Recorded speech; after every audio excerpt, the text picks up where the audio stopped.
So you probably don't know this or don't remember, but you've been at the top of my want on this podcast list because I was working at KSTP in 2006. I was the first reporter you spoke to from a hospital bed because the whole area was so focused on that story, so concerned about you and your health. And the whole state sort of was like inhaling until we could hear that you were okay. Do you remember any of those first days after that explosion? I do, yeah. Yeah, it was a lot a lot kind of happening at once, I was in an 8-day coma after the bomb blast and thankfully remembered everything from the incident. So when I woke up, I wasn't like, what happened to my legs? I was happy to be alive.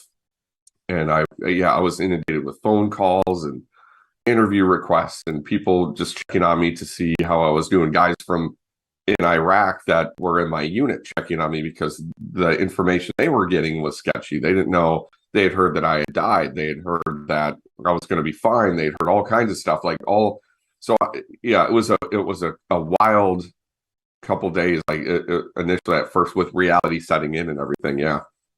And you said something that sort of surprised me, which is thankfully I remembered the incident. Yes. You're glad that you remember the explosion. I am. Yes. Why? I think it would be tough to have a situation where maybe I was knocked unconscious completely right when it went off and didn't remember what had happened. But I'll never forget laying on the ground, basically hearing myself bleeding into the sand.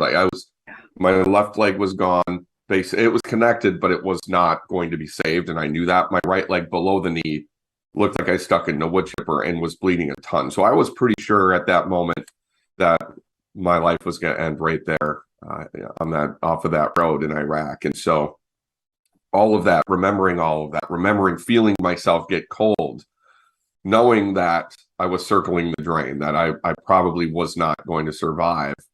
Then when I woke up, learned that 2 of my best friends had been killed, it really put all of my injuries in perspective and made me realize at that moment that regardless if I was ever going to walk again, it'd be crappy of me to sit there and feel sorry for myself when I got a second chance at life that 2 of my best friends did not get. And it made me appreciate life and appreciate just every day I have on this planet. And so that's really why I'm glad I remember it. Thankfully, really, I've been blessed with the mental health aspect. The Walter Reed Army Medical Center was great about taking care of that initially. So I can say the only PTSD I have today is from my first marriage and the Minnesota Vikings. That's it. So I'm a pretty lucky guy. A lot of people have those same 2 PTSD issues, actually. But what happens in your head when you're laying there thinking like this might be it? I mean, movies talk about this, like TV shows talk about it. My life flashed before my eyes. Like, what happens in your head? My life did kind of flash before my eyes. And as I was sitting there and I could hear someone to my left, one of my buddies fighting for their life. And I knew I was not the most severely injured once I heard him making those sounds. And so knowing that, okay, if in the off chance I do survive, I don't want to see him. I don't want that to be burned in my mind because I'll always remember the sounds that I had heard. Also, I need to stay calm. I'd lost a ton of blood and I need to keep my heart rate down. Seeing one of my friends messed up in that situation would not keep me calm. So I decided to just close my eyes and chill out and just try to take it easy while my buddies were, putting tourniquets on and doing all that stuff. But when I closed my eyes, it was like those moments where you're so tired, you go to just quick rest your eyes and boom, you're dreaming. It was like that. I'd fall asleep immediately. But my dream was like when I was playing Little League Baseball up in Shoreview, Minnesota.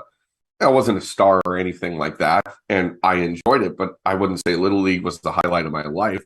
I pictured that. I had an image of my family being notified that I had been killed. All kinds of stuff. I thought about my childhood. I thought about hunting, fishing, all that. And this is all in a 20-minute window. And so it was remarkable. And as I was sitting there too, it's amazing how aware you are of the situation. Everything slows down. That 20 minutes between the bomb blast and the helicopter arriving felt like 20 years, like thinking of everything in life, just thinking about just very deep stuff, thinking if this is going to be it, I had a good 25 years. I enjoyed my life. And I volunteered to go to Iraq. And so if that was where I died, we all know when we sign up that that's a possibility. And even more so in the area we were in. And so I wasn't surprised. I think maybe the fact that I've been a Vikings fan my whole life, when I saw the vehicle destroyed and saw my legs, I thought, here we go again. I'm used to disappointment in my life. So well, and I think I should have started this whole thing by thanking you for your service. So I apologize that wasn't the first thing that I did, because most people aren't willing to say there's a conflict somewhere. I will raise my hand and I will go and I will leave all the things that I love or hate, like the Vikings, behind. Depends upon the year or the day or the minute or the down, I guess. And say I'll go. So thank you for doing that. And you do blend in, and you've done it already, humor. And people who have heard you speak, and I've watched the videos of it and read what people have said, they say that there's like a lightness, and you don't want to be the dark, heavy, make people feel guilty. Right. You have this message that transcends that what happened in Iraq and what you've learned since has given you insights that can help people that will never be thinking about their friends dying around them. So how do you make those two things work? Because for many people, you don't get laughing and death sort of together and it works. Right. It's originally it was for me.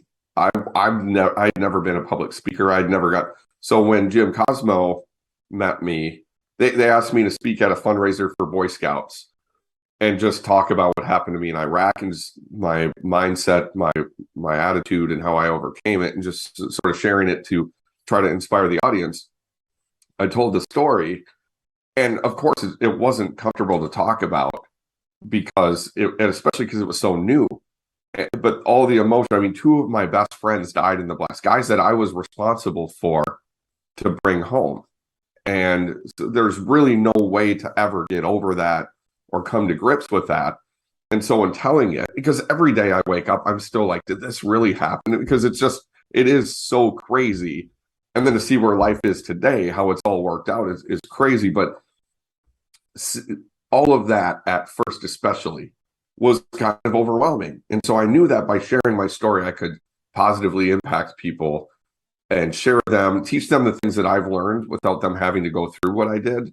But it still was tough. And so at those parts, I've always used humor to lighten uncomfortable situations. And then during speeches, I could see that, okay, it's very heavy now. And even I'd be uncomfortable. So I'd toss in a joke more to make me relax.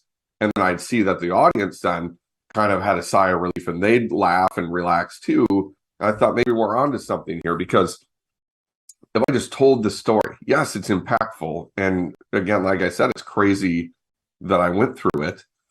I don't think it's going to be able to inspire people or have them relate to it if I just tell that, because everyone on this podcast, they're not going to hit an IED and lose their legs and two of their friends. Nobody. That's one of the few guarantees I can give. The other guarantee is that we're all going to go through adversity in our life.